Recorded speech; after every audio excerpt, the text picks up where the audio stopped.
भानुरेखा गणेशन, जिन्हें उनके कलाकार नाम रेखा से बेहतर जाना जाता है, का जन्म 10 अक्टूबर 1954 को चेन्नई, तमिलनाडु, भारत में एक कलात्मक परिवार में हुआ था। प्रसिद्ध तमिल अभिनेता जेमिनी गणेशन और अभिनेत्री पुष्पा वल्ली की पुत्री रेखा एक जटिल वातावरण में पली बढ़ी, जहां पारिवारिक प्रेम के साथ-साथ जटिल प्रारंभिक आघात भी था। 1.65 मीटर लंबी, गहरी आंखों, हल्के भूरे रंग की त्वचा की लहरों और मोहक चुंबन के साथ उनकी रहस्यमय सुंदरता उन्हें बॉलीवुड की सौंदर्य प्रतिमाओं में से एक बनाती है। रेखा ने 12 वर्ष की आयु में तेलुगु फिल्म रंगुल्ला रत्नम 1966 से मनोरंजन उद्योग में प्रवेश किया और बाद में कई यादगार भूमिकाओं के माध्यम से बॉलीवुड की सेवा की। 1990 में उन्होंने व्यवसायी मुकेश अग्रवाल से विवाह किया, लेकिन यह विवाह कुछ ही महीनों तक चला और दुखद अंत में समाप्त हो गया। रेखा का जीवन एक भावनात्मक यात्रा है, जो अपने परिवार की सहायता के लिए फिल्मों में अभिनय करने को मजबूर एक युवा लड़की से लेकर गहरे अकेलेपन से ग्रस्त एक महान स्टार तक का सफर है। रेखा का करियर एक लंबी कहानी है, जहां जन्मजात प्रतिभा, उपस्थिति और अथक प्रयासों ने उन्हें विपरीत परिस्थितियों से उबरने में मदद की और वे भारतीय सिनेमा की महानतम अभिनेत्रियों में से एक बन गईं। बचपन में रेखा ने सदस्य बनने का सपना नहीं देखा था। उनके पिता जेमिनी गणेशन द्वारा परिवार का भरण पोषण करने से इनकार करने के बाद उनकी मां पुष्पावल्ली उन्हें पैसा कमाने के लिए मनोरंजन उद्योग में लेकर आईं। रंगुल्ला रत्नम की पहली फिल्म 1966 एक कठिन अनुभव था। रेखा, जो उस समय मात्र 12 वर्ष की थीं, तेलुगु नहीं जानती थीं और उन्हें दूसरों से संवाद सुनकर सीखना पड़ता था। अक्सर दबाव और अकेलेपन के कारण सेठ पर रोती थीं। उन्होंने एक बार कहा था कि उन दिनों उन्हें एक कठपुतली जैसा महसूस होता था, जो अपनी मां और भाई बहनों की मदद के लिए बिना रुके काम करती रहती थीं। प्रत्येक दृश्य के बाद उनके छोटे छोटे पैर कांपने लगते थे। जब रेखा बॉलीवुड में आईं, तो उन्हें अपने अलग रूप के कारण संदेह का सामना करना पड़ा। उनकी सांवली त्वचा और सुडौल शरीर उस समय के सौंदर्य मानकों के अनुरूप नहीं थे। उनकी पहली हिंदी फिल्म सावन भादो 1970 एक आश्चर्यजनक सफलता थी, लेकिन उनके रूखे अभिनय और नीरस उच्चारण के लिए उनकी आलोचना की गई। इस दबाव के कारण वह कई बार ड्रेसिंग रूम में रोती थी, यह सोचकर कि क्या वह गहरी समस्या सुलझाने में सफल हो पाएगी। लेकिन रेखा ने हार नहीं मानी। अपनी छवि बदलने के लिए उन्होंने घंटों हिंदी सीखने, चेहरे के भावों का अभ्यास करने और वजन कम करने में बिताए। उनकी सफलता फिल्म घर 1978 से मिली, जिसमें उन्होंने आरती की भूमिका निभाई, जो यौन उत्पीड़न के बाद मनोवैज्ञानिक रूप से आघातग्रस्त महिला है। इस भूमिका ने उन्हें अपना पहला फिल्म फेयर पुरस्कार दिलाया और एक चलती फिरती फूलदान से एक वास्तविक अभिनेत्री के रूप में उनका रूपांतरण हुआ। 1980 का दशक रेखा का शिखर काल था। खूबसूरत 1980 में उन्होंने एक उज्ज्वल हास्य भूमिका निभाई, जिसके लिए उन्हें एक और फिल्म फेयर पुरस्कार मिला, जबकि सिलसिला 1981 ने उन्हें अमिताभ बच्चन और जया बच्चन के साथ असेंशन ऑफ लव के रूप में विवाद के केंद्र में ला दिया। फिल्म में चांदनी की भूमिका व्यावहारिक और भावनात्मक रूप से प्रेरित सलाह देने के लिए तैयार थी। हालांकि फिल्म बॉक्स ऑफिस पर बड़ी सफल नहीं रही। हालांकि सभी परियोजनाएं साझा नहीं होतीं। खून भरी मांग 1988 हिट रही, जिसमें उन्होंने ज्योति, एक प्रतिशोधी महिला, की भूमिका निभाई, जिसके लिए उन्हें आलोचकों की प्रशंसा मिली।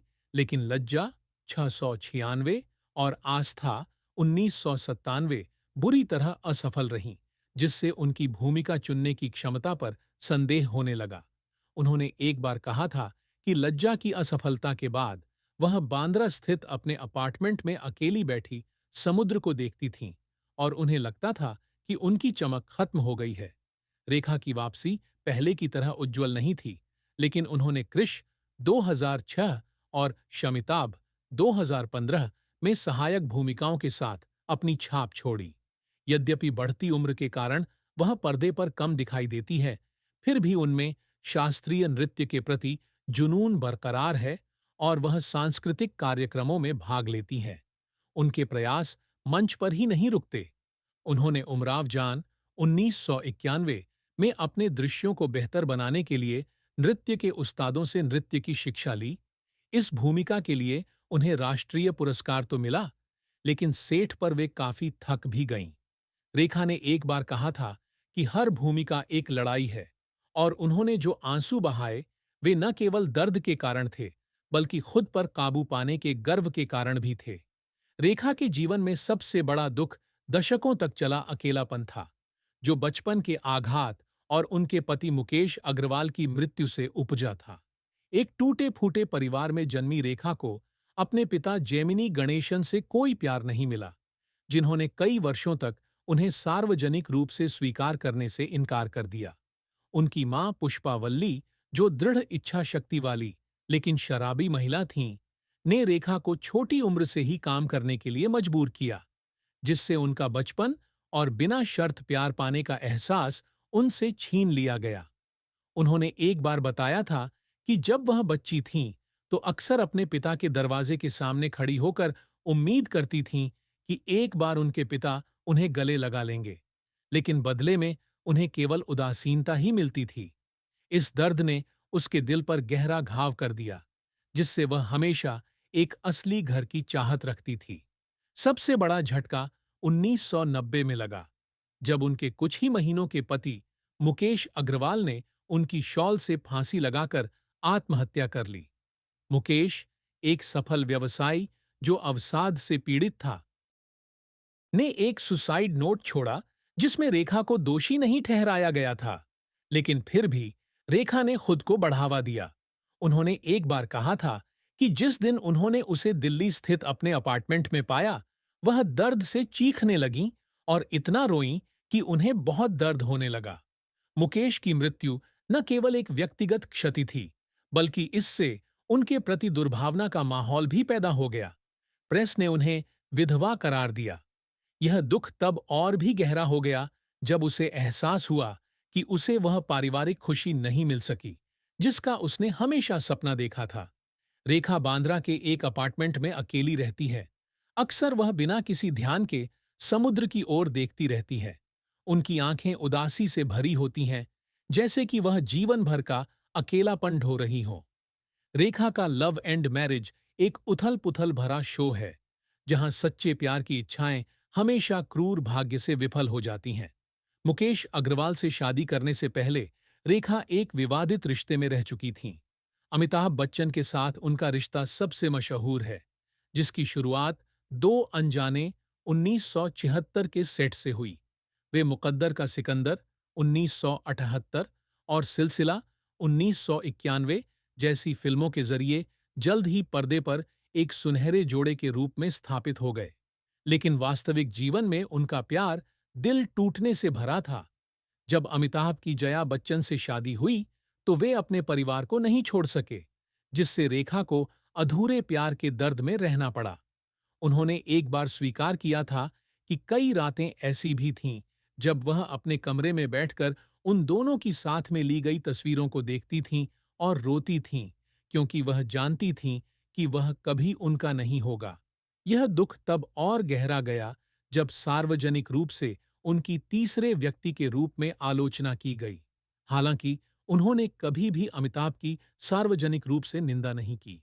अमिताभ से हारने के बाद रेखा ने मुकेश अग्रवाल के साथ खुशियां तलाशनी शुरू कर दीं। उनकी मुलाकात एक साझा मित्र के माध्यम से हुई और मुकेश, जो एक सज्जन और सफल व्यक्ति थे, ने अपनी ईमानदारी से उनका दिल जीत लिया। फरवरी 1990 में एक निजी समारोह में उनकी शादी हुई और रेखा को उम्मीद थी कि यह एक नए जीवन की शुरुआत होगी।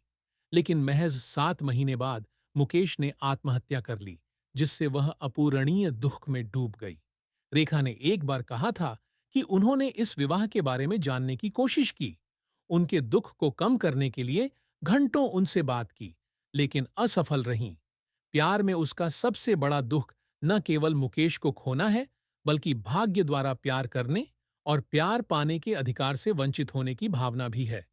उसके बाद रेखा ने दोबारा शादी नहीं की, अकेली रहीं और अपनी निजी जिंदगी को निजी ही रखा। हालांकि उनकी आंखों में अब भी प्यार की अभूतपूर्व चाहत चमकती रहती थी। रेखा की किस्मत उनकी साधारण और निजी जीवन शैली के बावजूद बॉलीवुड में उनकी सफलता और प्रभाव का प्रमाण है।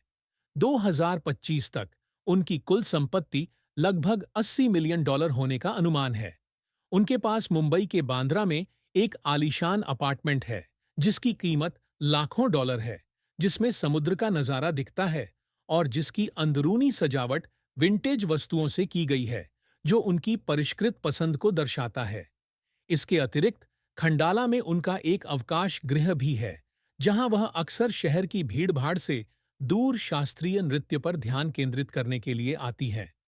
रेखा की साड़ियों और आभूषणों का संग्रह कई लोगों के लिए ईर्ष्या का विषय है, जिनमें उनके लिए भव्य आयोजनों में पहनने के लिए विशेष रूप से डिजाइन किए गए आभूषण शामिल हैं।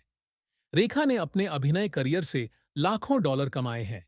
एक समय उनका उच्चतम वेतन प्रति फिल्म $1 लाख तक पहुंच गया था, जो 1980 के दशक में एक प्रभावशाली आंकड़ा था। यद्यपि वह अब नियमित रूप से अभिनय नहीं करती हैं, फिर भी उन्हें वर्तमान उपस्थिति शुल्क और पिछले विज्ञापन अनुबंधों से पारिश्रमिक मिलता है। रेखा ने रियल एस्टेट और मुंबई में एक छोटे से डांस स्टूडियो में निवेश किया, जहां उन्होंने युवा छात्रों को भरतनाट्यम सिखाया। वह बिना किसी हिसाब किताब के एक शानदार जीवन जीती थीं, अक्सर साधारण साड़ियां पहनती थीं और लाइमलाइट से दूर रहती थीं। रेखा ने एक बार कहा था कि उनकी सबसे बड़ी संपत्ति पैसा नहीं है, बल्कि वे भूमिकाएं हैं जिन्होंने उन्हें उनके बुरे दिनों से उबरने में मदद की, और वह प्यार जो इतने वर्षों बाद भी दर्शकों के बीच है।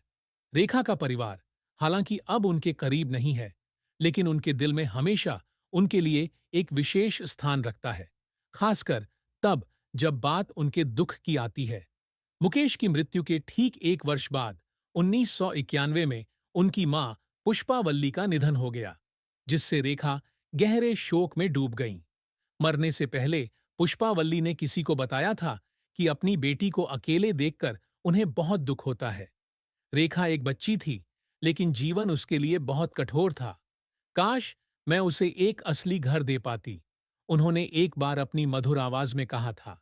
पुष्पवल्ली रेखा को मुकेश को खोने के दर्द से उबरने में मदद करने के लिए लंबे समय तक जीवित नहीं रहीं, लेकिन वह हमेशा रेखा को उनके सबसे कमजोर क्षणों में याद आती थीं। रेखा की चाची सूर्यप्रभा राघवैया उन कुछ रिश्तेदारों में से एक थीं जो घटना के बाद भी उनसे संपर्क में रहीं। चेन्नई में रहने वाली सूर्यप्रभा ने कहा था कि मुकेश की मौत के बाद वह हमेशा रेखा को लेकर चिंतित रहती थीं। जब यह घटना हुई तो मैं उसे देखने गई और वह बस वहीं बैठा रहा। उसकी आंखें लाल थीं। मुझे पता था कि उसने खुद को दोषी नहीं ठहराया, भले ही किसी और ने ऐसा नहीं किया। मैं बस उसे गले लगाना चाहती थी और उसे बताना चाहती थी कि वह खुश रहने का हकदार है, उसने दुखी होकर कहा। दूर रहने के बावजूद सूर्यप्रभा नियमित रूप से रेखा